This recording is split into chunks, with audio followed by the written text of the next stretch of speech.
do Santo Evangelho, perdoem os nossos pecados. Amém. Podemos nos sentar um instante. Estimados irmãos em Cristo Jesus, caros católicos, neste domingo, 20º domingo depois de Pentecostes, eis que nós estamos contemplando como a palavra de Deus deve agir na nossa alma, deve agir no nosso coração. Deve ser como? Como uma chuva, não é? A chuva vem e a gente vê logo os sinais. Ali choveu, por quê? As pedras estão pelo caminho, os caminhos não estão mais secos, o pasto está verdejante, então algo aconteceu diferente ali. A palavra de Deus também, quando ela cai em nosso coração, o normal, o melhor, não é? Que deve acontecer é que a nossa alma se revigore. Por isso, a Santa Missa é algo de muito importante para a nossa semana. A Santa Missa faz parte da nossa vida espiritual. Uma semana sem missa, uma semana sem graça. Uma semana sem a graça de Deus. Porque a cada domingo nós vamos descobrindo nas Sagradas Escrituras e na Sagrada Comunhão o essencial para a nossa vida. E vamos deixando as coisas acessórias de lado. Nós podemos viver sem o essencial? Não. Sem o acessório? Pode, a gente dá um jeitinho, né? Mas sem o essencial não. Por isso São Paulo, hoje na Epístola aos Efésios, vai dizer para aquela igreja e vai dizer para nós também: olha, tende atenção, acautelai-vos, sejam prudentes. Com o quê? Com as coisas do mundo, com os espíritos do mundo, porque estes, muitas vezes, levam o nosso coração, fazem com que nós percamos tempo. E como o tempo é precioso, caríssimos irmãos, o tempo é precioso, o tempo se esvai. Eis que nós acordamos e logo já anoitece o dia. E o que nós fizemos? Tantas coisas. Fiz meus negócios, cuidei do meu campo, fiz ali os meus trabalhos, mas e sua alma está de bem com Deus? Sejamos então prudentes, andarmos com o Espírito de Deus, com o Espírito Santo, que é o amor que procede do Pai e que procede do Filho. Procede do Pai, que enviou o seu Filho para salvar a humanidade. Procede do Filho, que ama fazer a vontade do Pai. Por isto, nós precisamos, caríssimos irmãos, da força do Espírito Santo, que nos faz amar a Deus, amar a vontade de Deus. Para que nós possamos amar a Deus sobre todas as coisas, nós precisamos de algo muito especial, a fé. A fé que nos é dada aonde? No batismo.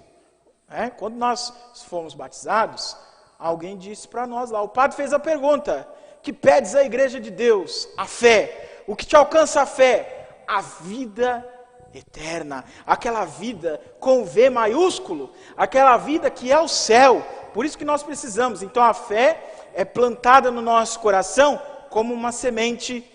E a semente ao longo da vida vai crescendo, vai amadurecendo, até produzir frutos. E os frutos nós vamos colhendo para saborear no céu, na vida eterna. Por isso, caríssimos irmãos, a fé é algo muito importante. A fé, como diz São Paulo na Epístola aos Hebreus, não é? É a certeza das coisas que nós não vemos.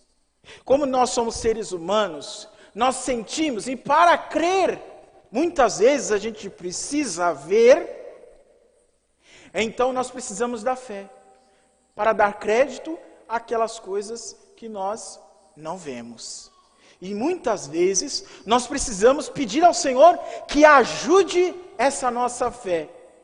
O Evangelho de hoje vem justamente nos dar algumas lições de como melhorar a nossa fé, porque ela não morre, ela não se extingue, ela está lá, em germe, ela pode ficar inoperosa, ela pode ficar ali como uma semente que não dá fruto, mas ela não desaparece, porque foi plantada no nosso batismo. Mas nosso Senhor gosta de trabalhar com a nossa fé. Ele estava então da Judéia para a Galiléia.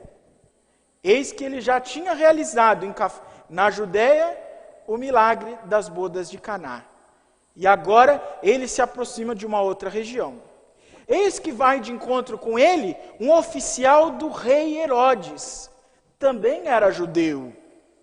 E ele pede que o Senhor, que curou já tantos e fez tantos prodígios, também vá à sua casa para curar um seu filho que estava à beira da morte.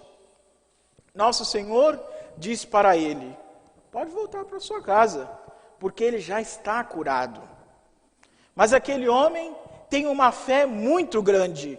Ele nem espera o Senhor terminar. Ele volta para sua casa com confiança, porque, diz o Evangelho, creu na palavra de Jesus. E eis que chegando em casa, caríssimos irmãos, que grande surpresa, vendo o seu filho bem, e ele pergunta: que horas foi que ele ficou, que a febre parou? Foi às 7 horas. Foi nesse momento em que nosso Senhor, de fato, disse lá: volta, porque ele já está curado.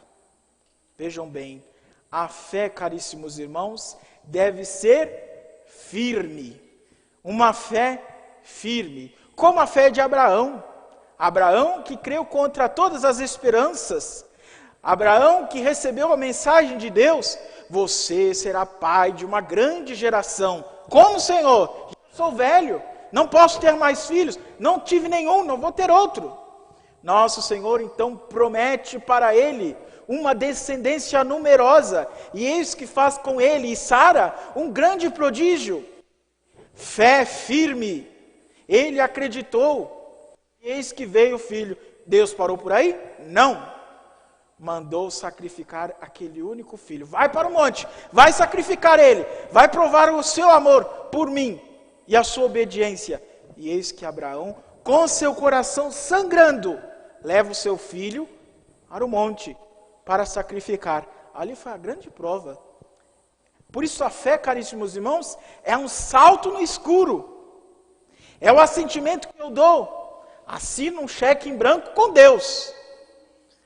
Muitas vezes tenho dúvidas, mas aquele minuto de certeza que a fé desperta em mim, que faz com que eu me mova, não é? Este minuto deve ser forte. A fé, então, deve ser firme. A fé firme faz com que nós nos movamos. E aí nós precisamos, além de ter uma fé firme, ter uma fé viva.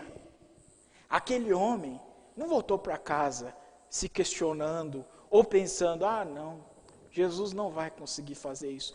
Eu já vou chegar lá, já vou preparar o velório, porque não tem condições mais não. Não, foi assim não. Ele voltou para lá, para casa, decidido. Ele voltou para casa sabendo que Jesus o tinha curado. A fé dele foi viva, fez com que ele se movesse, fez com que ele pedisse a Jesus: cura o meu filho. Muitas vezes, a causa de nós não melhorarmos na vida espiritual, não progredirmos, ou não avançarmos, não é, naquela virtude que tão necessariamente nós precisamos, sabe qual que é a grande dificuldade? A fé. Porque nós não acreditamos que nós podemos mudar, que de tanto cair nos pecados, nós vamos dizer: ah, não tenho condições de lutar mais não, eu prefiro ficar aqui quietinho na minha, não vou mais receber Jesus, eu não quero mais me confessar. Mas Deus não te abandona. Você abandona Deus. Deus não desiste de você. Você desiste de Deus e da obra da santificação de sua alma. Então não é só Deus que nos santifica. Nós também precisamos corresponder com Jesus. Por isso a fé, nós temos que pedir constantemente o aumento da nossa fé. Senhor, eu creio, mas aumentai a minha fé. Senhor, eu creio, mas aumentar em mim aquilo que me faz crer em Ti. E esta vivência da fé, a gente vai vivendo conforme vamos cultivando os bons sentimentos. E aí nós caímos de novo em São Paulo. Não perder o tempo com coisas inúteis. Não é? Quando a gente perde o tempo com coisas inúteis, a gente perde o espírito de fé. Não é? Quando a gente perde o tempo vendo coisas que nós não precisamos ver, ou nos preocupando com problemas fúteis, nós vamos perdendo o espírito de fé. E aí quando nos deparamos, eu estou fraco na fé. Por quê? Porque eu deveria me alimentar da palavra de Deus, do Evangelho, das virtudes, e eu não me alimento. E aí a minha fé vai ficando fraquinha. A fé deve ser firme, a fé deve ser verdadeira, a fé deve ser viva. E a fé deve ser contagiante. O que aconteceu com a família do superintendente lá que curou o filho? Ele creu e toda a sua família creu, acreditou em Jesus. Olha que maravilha. Jesus curou uma pessoa, e muitas vezes nós vemos isso em nossas famílias também. Através de uma pessoa que é curada, de uma pessoa que sai da vida errada, todos se convertem, todos mudam de vida. A família inteira corresponde com a graça de Deus. Por quê? O pai melhorou, a mãe melhorou, o filho melhorou. Então todos agora vão se sentir bem, vão estar em harmonia com Deus e entre eles com o próximo. Por isso é muito importante esse espírito de fé, que não deve morrer não.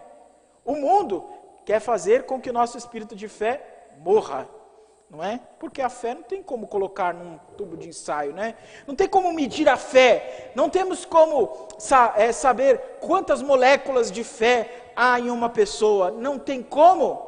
A fé é algo sobrenatural e é um dom que nós devemos pedir a Deus a cada instante, a cada momento de nossa vida. Nas provações, nas alegrias, nas tristezas. E senão, nós vamos ficando, não é? Sempre fechados em nós mesmos. A fé, então, caríssimos irmãos, faz com que nós nos abramos, faz com que nós busquemos a Deus sobre todas as coisas. Muito importante, então, a fé. A fé um dia vai acabar. Quando? Quando nós chegarmos no céu. No céu não precisa de fé mais, porque nós vamos estar contemplando face a face aquele quem curou, aquele quem tanto tocou em nossas vidas com os sacramentos, de modo invisível.